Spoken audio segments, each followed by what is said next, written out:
matagutlo, matagadlaw. Adunay mga panghitabo dito sa kauluhan, panghitabo sa gawa sa atong nasod, ug adunay mga panghitabo dinhi sa atong dapit. Mga panghitabo nga mao'y makapaikag sa katawhan, nga mabinantayon sa lakat ug dagan sa panahon karon. Itanyag ning istasyon DXSR ang 7 o'clock Breakfast News.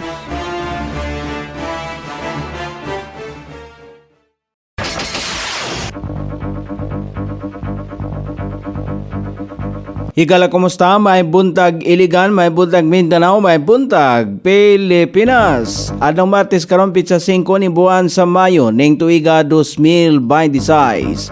Sangan sa ato station manager Pastor Robin Sulapas, kini ang inyong ka-isar Kabisaya Nunay B, ang matod sa hanay sa balita sa alas 7. O karon sa ulang tudling sa ato mga balita, Iligan may pasundayag sa Agri Asenso North Main 2026.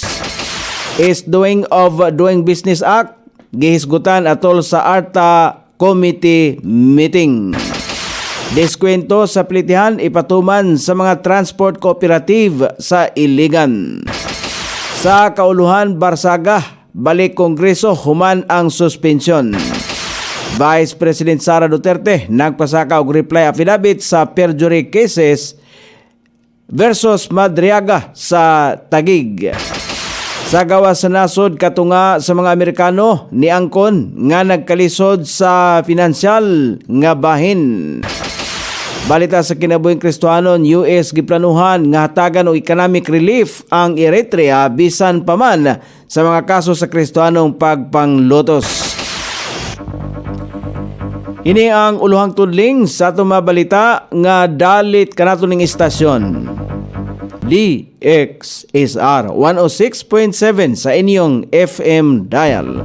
Ang bugtong radyo sa Lakbayan Siligan nga nagsibya sa Balang Kasulatan. Pinasubay sa Inspired and Preserved. Not simply dictated, King James Version sa Anchor Broadcasting Corporation. O karon sa kompleto nga detalye, gipakita sa Iligan City ang kalidad sa mga lokal nga produkto sa gipahigayon nga Agri Asenso sa North Main. Masaganang Coco Buhayan Products Expo ang Techno Forum 2026 niadtong Abril 28 hangtod sa Mayo 2 dito sa Centrio Ayala Malls.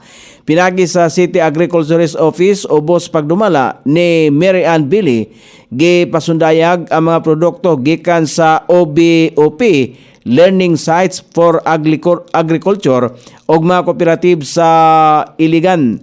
Usa sa mga highlights sa kalihukan mao ang pagpakita nila ni Donna Billy og Erlinda Halibas sa pamaagi sa paghimo og dekalidad nga tsokolate aron magsilbing inspirasyon sa mga agripreneurs. Ang maong expo nga gipasiugdahan sa DAETI Northern Mindanao nagtumong sa pagpaligon sa marketing o modernong pamaagi sa agrikultura. Nagpahayag og pasalamat ang kago ngadto sa DARFO Region 10 og DAETI. Lakip na ang dakong suporta ni Mayor Frederick Siao nga nahimong yawi sa malampusong partisipasyon sa syudad alang sa pagpalambo sa lokal nga ekonomiya.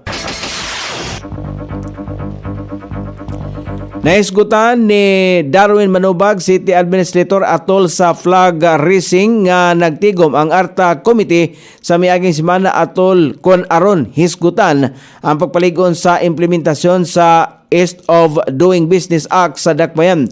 Ang maong panagpulong nagtutok sa pagpalambo sa serbisyo publiko pinagi sa mas epesyente nga mga pamaagi sa pagpadagan sa gobyerno. Usa sa mga nag-unang gituki sa komite mao ang pagatiman sa mga satisfaction report nga isumiti sa ARTA aron masukod ang kalidad sa serbisyo nga madawat sa katawhan. Gilayon usab nga gihatagan og pagtagad ang pagpahimutang sa mga service bulletin board sa mga dapit nga daling makita sa publiko aron masiguro ang transparency og tataw nga komunikasyon sa mga serbisyo sa gobyerno. Gawas nini gihisgutan usab ang koordinasyon sa nagkalain-laing mga inspeksyon aron mamahimong usa na lang og mas paspas ang proseso sa inspeksyon. Naglangkob usab ang maong lakang sa paghimo og mga opisyal nga inspection request og pagkumpleto sa tanang gikinahanglang nga dokumento alang sa ARTA compliance. Kini nga mga inisyatibo nagtumong sa pag-ayo sa internal nga sistema sa mga departamento aron makahatag og mas masaligan og hanay nga serbisyo. Ang maong mga lakang gilauman nga mas mopaligon sa accountability og profesionalismo sa tibok kagamhanan sa dakbayan. Gisugda na sa Southern Iligan Transport Service Cooperative Consuel Trasco ang pagpatuman kagapong adlaw Mayo 4 sa diskwento sa plitihan sa mga regular, estudyante ug senior citizens pinagi sa Service Contracting Program. Ang regular nga pamasahe kon ang regular nga mga pasahero makabenepisyo og 20% nga diskwento, samtang ang mga estudyante, senior citizens ug persons with disabilities makadawat og 40% nga diskwento sa ilang pamasahe. Nauna na usab nga mipatuman ang ubang mga transport group sa paghatag og diskwento sa plitihan sa miaging semana. Sumala pa ni Milba Beronio Obiñeta, chairperson sa Suel Trasco, ang gipatuman nga programa makabenepisyo ang mga pasahero gikan sa Lunes hangtod Biyernes subay sa guidelines sa Land Transportation Franchising and Regulatory Board LTFRB. Tinguha nini nga mahatagan og mas epesyente, mas accessible og mas barato nga serbisyo sa transportasyon ang mga pasahero sa Iligan. Hugot usab nga ipatuman ang no ID, no 40% nga diskwento. Gipahinumduman usab ang mga estudyante nga magdala og ID aron makabenepisyo sa diskwento. Magbutang usab og taripa ang Suel Trasco aron masiguro ang patas og klarong plitihan. Sa kauluhan, subling nagbalik sa House of Representatives si Cavite 4th District Representative Francisco Kiko Barsaga human ang sunod-sunod nga suspensyon og pagkalambigit sa kasong cyber libel. Sa usa ka video gipagawas sa online, nahimong maisugon ang pahayag sa magbabalaod batok sa iyang mga kaubang opisyal kung asa gitawag niya nga Kongreso isip crocodile farm o giakusahan ang pipila sa pagkahimong kawatan. Gipaklaro ni Barsaga nga andam siyang ipadayon ang pagpakigbatok sumala pay sa korupsyon o idoso ang hustisya alang sa mga Pilipino. May numduman nga duha ka bisis siya nga nasuspinde sa tag 60 ka mga adlaw tungod sa disorderly conduct o pagsupak sa House Code of Conduct o baguhay pa lamang ang kasamtangang gawas nun human makapiyansa kalabot sa pipila ka ihap sa kasong cyber libel. Nagpasaka si Vice President Sara Duterte og reply affidavit sa kasong perjury batok kang Ramil Madriaga sa Office of the City Prosecutor sa Taguig. Kung asa gipaklaro sa iyang kampo nga paigo ang ilang ebidensya aron mapamatud-ang namakak sumala pa ang testigo sa ilalom sa pagpanumpa. Sumala pa kang Attorney Salvador Panilo Jr. Wala sumala pa natubag sa counter affidavit ni Madriaga ang mga ebidensyang giladda sa kampo sa Vice Presidente og labaw na sumala pang paghinay sa iyang mga aligasyon. Gidugang pa sa kampo ni Duterte nga sa ilahang 340 kapahinang complaint affidavit napakita nilang imposible ang mga pahayag ni Madriaga lakip ang sumalapay pagkahimong taon nini sugod pa sa 2018 o pagkalambigit sa mga political group o confidential funds.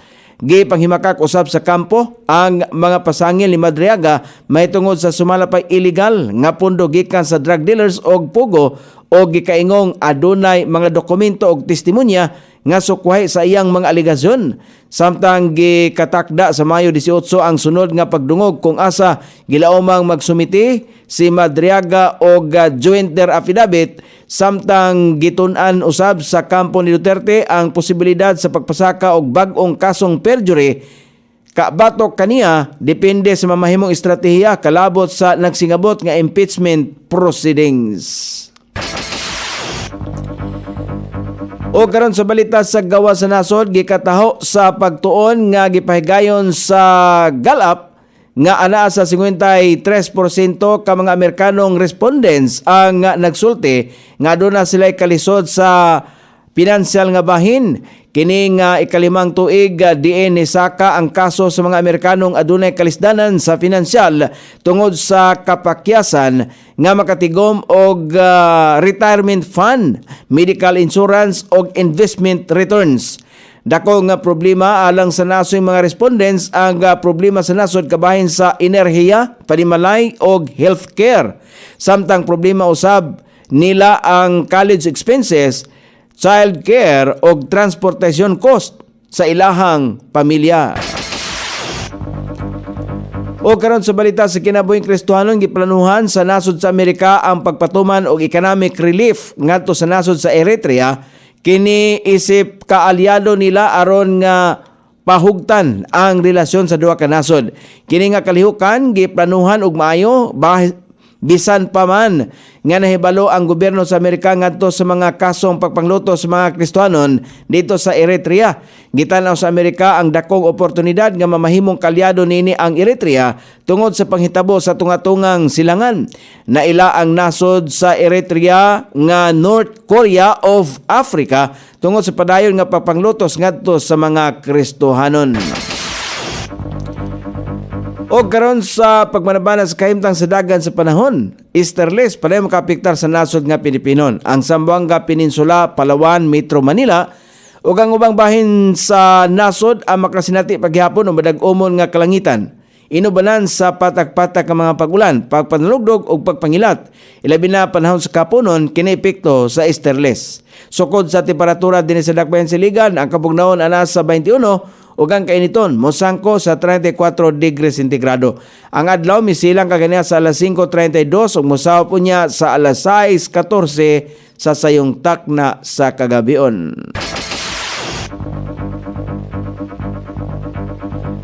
Inyong nabati ang kinatibuk-ang hanay sa balita sa alas 7 nga dalit kanato ning istasyon.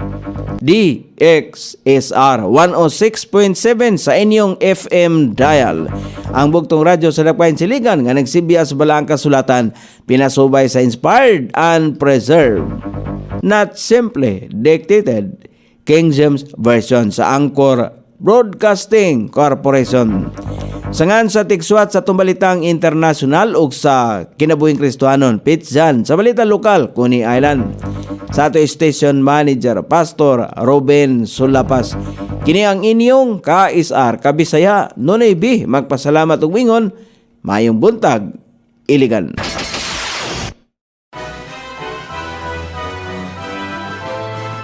Inyong nabati ang 7 o'clock breakfast news. Hangtod na usab og mga adlaw sa samang takna o sa samang istasyon. Daghang salamat sa iyong pagpaminaw ug maayong buntag.